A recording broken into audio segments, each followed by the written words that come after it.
अस्सलामुअलैकुम बच्चों।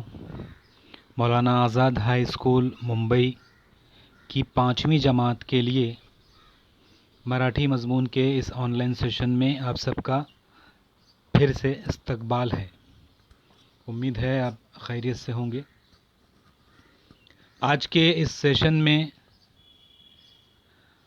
पाठ 9वां वाऱ्याला चूक कळली, ये पाठ 9 हम देखेंगे। लिहाजा आप लोग किताब खोलकर सामने रखें और पूरी तवज्जो के साथ इस सबक को समझें। पाठ 9वां है वाऱ्याला चूक कळली, जिसके माने होते हैं वाऱ्याला यानी कि हवा को, चूक यानी कि गलती, कळली यानी समझ में आ गई, एहसास हो गया। वारा यानी हवा, उसको ला लगाने के बाद उसको कहते हैं को। वाऱ्याला हवा को, चूक यानी कि गलती, कळली यानी समझ में आ गई, उस चीज़ का एहसास हो गया। तो चलिए शुरू करते हैं। पाठ 9वां वाऱ्याला चूक कळली। छोटा सा सबक है ये, जिसमें वारा यानी हवा, जिसे अपने आप पर बहुत फ़ख्र है अपनी ताकत का, और उसके बलबूते पर वो कैसे लोगों को तकलीफ़ देती है, लेकिन बाद में उसे अपनी गलती का एहसास हो जाता है, ये बात इस सबक के अंदर समझाई गई है। तो चलिए शुरू करते हैं। पाठ 9वां वाऱ्याला चूक कळली। इसमें बहुत सारी तस्वीरें हैं। पहली तस्वीर में आप देख रहे हैं हवा की वजह से कैसे लोग परेशान हो रहे हैं। सबक शुरू करते हैं, पाठ शुरू करते हैं। वारा सगळ्यांना त्रास द्यायचा। त्रास यानी कि तकलीफ। हवा जो है वो सबको तकलीफ देती थी। नको नको करून सोडायचा, सबको बहुत परेशान करके छोड़ देती थी। वाऱ्याला आपल्या शक्तीचा खूप गर्व होता। हवा को, वाऱ्याला यानी कि हवा को, आपल्या अपनी शक्तीचा यानी ताकत का, खूब यानी बहुत, गर्व होता, फ़ख्र था। हवा को अपनी ताकत पर बहुत फ़ख्र था।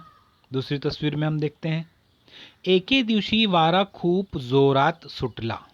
एक दिन, एके दिवशी यानी एक दिन, वारा हवा खूप जोरात सुटला, बहुत ज़ोर से हवा चली। वाऱ्याने अनेक झाडांना मुळासकट खाली पाडले। हवा ने अपनी ताकत से दरख्तों को मुळासकट यानी जड़ से, देखिए उर्दू में उसके माने हैं, मुळासकट यानी जड़ से खाली पाडले, नीचे गिरा दिया। झाडांना पानांना झाडांपासून अलग केले।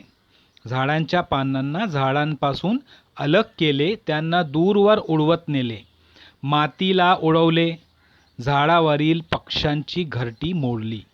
दरख्तों पर परिंदों के, पक्ष्यांची यानी परिंदों के, घरटी यानी घोंसले, जो घोंसले थे उसको खराब कर दिया, तोड़ दिया, उखाड़ कर फेंक दिया।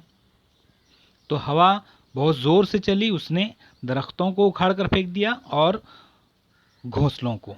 अगली तस्वीर में देखते हैं हम, ते चिमनी ने पाहिले।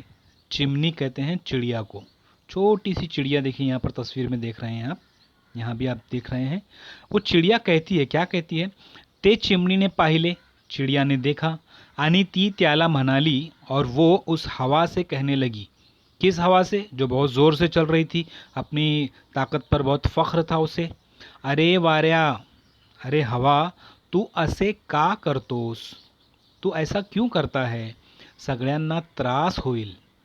त्रास यानी तकलीफ़, पहले हिस्से में हमने देखे थे, सबको तकलीफ़ होगी। असे का वागतोस? ऐसा बर्ताव क्यों करता है? तू खूप शक्तिमान आहेस ना?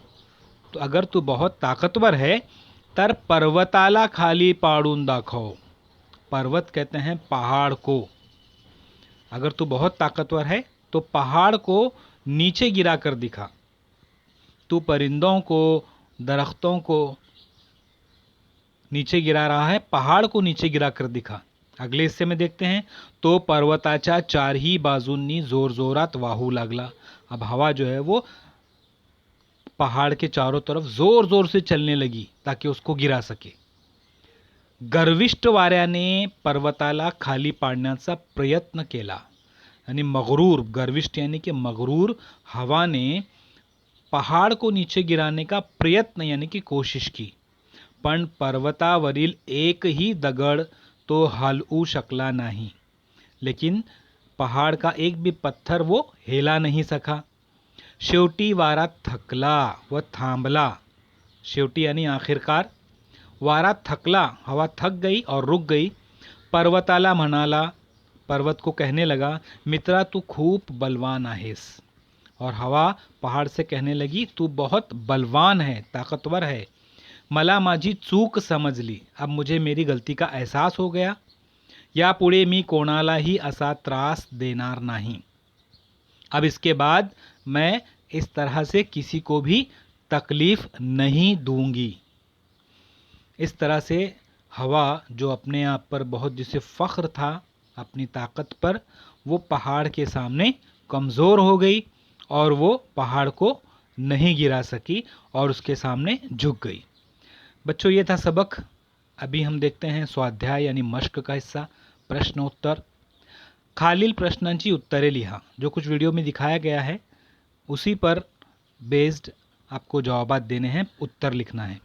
पहला प्रश्न है, आपल्या शक्तीचा कोणाला गर्व होता? अपनी ताकत का किसको फ़ख्र था? आपको मालूम है, वारा. जवाब में लिखेंगे आप, वाऱ्याने कोणाकोणाला त्रास दिला. आप पीछे पलट कर देखेंगे, हवा ने किस किस को तकलीफ दी, एक एक चीज़ का नाम आप लिखेंगे. चिमणीने वाऱ्याला काय सांगितले? चिड़िया ने हवा को क्या कहा? क्या कहा था अभी आपको बताया गया है, वही आपको जवाब के तौर पर लिखना है. वारा का थकला, हवा जो है क्यों थक गई. अगला हिस्सा है, वाऱ्यापेक्षा बलवान कौन ठरले? तो आखिरकार हवा से बलवान यानी ताकतवर कौन हो गया? इस सबक में हमने देखा कि हवा से ताकतवर कौन हुआ. कौन की जगह पर आप उसको जवाब का लफ्ज़ लिखेंगे. इस तरह से ये प्रश्न लिखकर उसका उत्तर आपको लिखना है. प्रश्न अलग सवाल से और उत्तर, प्रश्न एक अलग कलम से और उत्तर एक अलग कलम से लिखकर खूबसूरत अंदाज में लिखकर आप उसकी फ़ोटो व्हाट्सएप ग्रुप पर सेंड करेंगे. जवाब को समझने के लिए आप वीडियो को दोबारा देखें और मराठी के अल्फाज जवाब के तौर पर लिखें. प्रश्न दूसरा है, विचार करा तुमच्या मानाने उत्तर सांगा. थोड़ा सा आप सोचिए, विचार करा यानी सोचिए और आप अपने हिसाब से जवाब लिखिए. इसमें तो बताया गया है कि हवा से ताकतवर जो है वो पहाड़ है. अब सवाल पूछा जा रहा है, पर्वतापेक्षा बलवान कौन?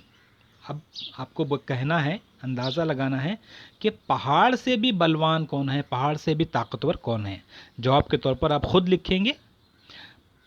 प्रश्न तीसरा है, खालील शब्द जोड़ून नवीन शब्द तैयार करा.